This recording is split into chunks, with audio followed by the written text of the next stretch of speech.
আপু তাজু ভাইকে নাকি কিছু বলেন, উনি যে এত অজপাড়াগে থেকে এরকম একটা ভালো একটা কাজ করছে, এটা খুবই অ্যাপ্রিশিয়েট করার মতো একটা জিনিস। কারণ হচ্ছে দেখেন, উনি হয়তো বা কথাগুলো গুছিয়ে বলতে পারেন না, বাট আপনারা একটা জিনিস খেয়াল করবেন, তার পোশাকটা সে কিন্তু অনেক সুন্দর করে পরিপাটি করে দেন, ভিডিও করে যতটুকু পারে।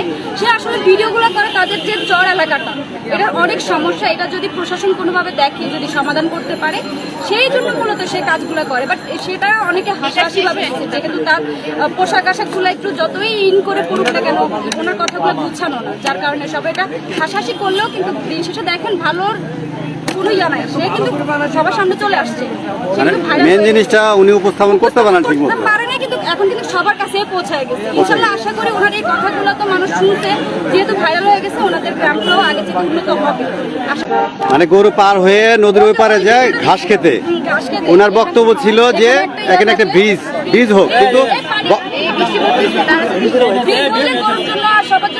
ভালো, কিন্তু উনি বুঝে বলতে পারে নাই। তাজু ভাই, ভাইরাল তাজু ভাই কুড়িগ্রাম। কিন্তু আবার আরেকটা জিনিস দেখলাম, সেটা হচ্ছে ওনার মা বাবা দুজনে কিন্তু প্রতিবন্ধী। হ্যাঁ, তো উনি আর কি এত কষ্ট করে এই পর্যন্ত আসছে, রাজমিস্ত্রির কাজও করে। সেই হিসাবে আসলে আমাদের যারা কন্টেন্ট ক্রিয়েটর যারা আছি, যারা সাংবাদিক আছি, যারা উপর লেভেলে যারা আছি, তাদের করণীয় কি বলে আপনার মনে হয় হতে পারে? প্রশাসন যারা আছে, একটা কান্না করে ভিডিও করছে, সেখানেও সে যেভাবে বললো যে আমি ওনার বাবা মা যে প্রতিবন্ধী সেটা আমি দেখিনি, বাট ওনার একটা কান্না ভিডিওতে দেখছে যে মানুষ ওনাকে নিয়ে অনেক হাসাহাসি করে, যে উনি এগুলো করে। বাট ওনার কিন্তু একটাই চাওয়া যে হচ্ছে তাদের যে গ্রামটা উন্নত না, সেটা যত উন্নত হয় তাতেই সেই খুশি। সেটা আপনারা কেউ খেয়াল করছেন কিনা জানি না, সে এই টাইপের কথাই বলছে, যেটা আসলেই মানুষকে আকর্ষণ করার মতো। সে নিজের জন্য কিছু চায় না, সে বলছে গ্রামের জন্য, গ্রামের উন্নয়ন হলে সে খুশি। তো এর চেয়ে বড় মন আসলে কিছু হতে পারে না। সে চাইলে কিন্তু চাইতে পারতো, নিজের জন্য চাইতে পারতো, বলতে পারতো আমাকে একটা ঘর করে দেন, আমাকে একটা চাকরি দেন, বলতে পারতো, বলে না। তো সে প্রথম থেকে তার লক্ষ্য ছিল তার গ্রামের বিষয়ে কথা বলবে, সেটাতেই আটকে আছে। এটাই আমার খুব ভালো লাগছে। তবে ব্যক্তিগতভাবে আপনার কি মত, ওনার জন্য কি আসলে ওনার এলাকা যারা উপর লেভেলে আছেন তার জন্য কি কোনো কিছু করা উচিত? হ্যাঁ, অবশ্যই করা উচিত, যেহেতু ওনার মাধ্যমে এখন ওনাদের গ্রামটা সম্পর্কে সবাই জানতে পারছে, প্রশাসন পর্যন্ত চলে গেছে।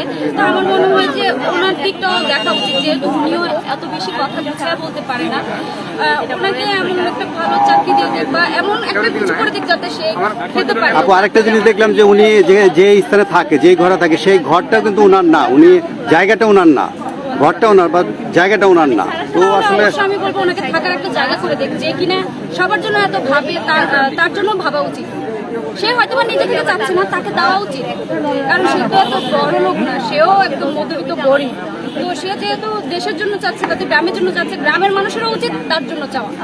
আসলে আর জাকির ভাই যেহেতু নাই, তো জাকির ভাইয়ের পক্ষ থেকে আপনি কোনো কিছু বলবেন, মানে অর্থাৎ যে তাজু ভাইকে একটু আমন্ত্রণ জানাবেন আসলে আপনার? অবশ্যই তাজু ভাই আসবে কিনা জানি না, বাট এখানে আগারগাঁওতে জাকির ভাইকে সবাই চিনে। আমি হচ্ছে জাকির ভাইয়ের বোন, যেহেতু এই মুহূর্তে আমার জাকির ভাই নাই থাকলে অবশ্যই সেও ওনাকে হচ্ছে আমন্ত্রণ করতো।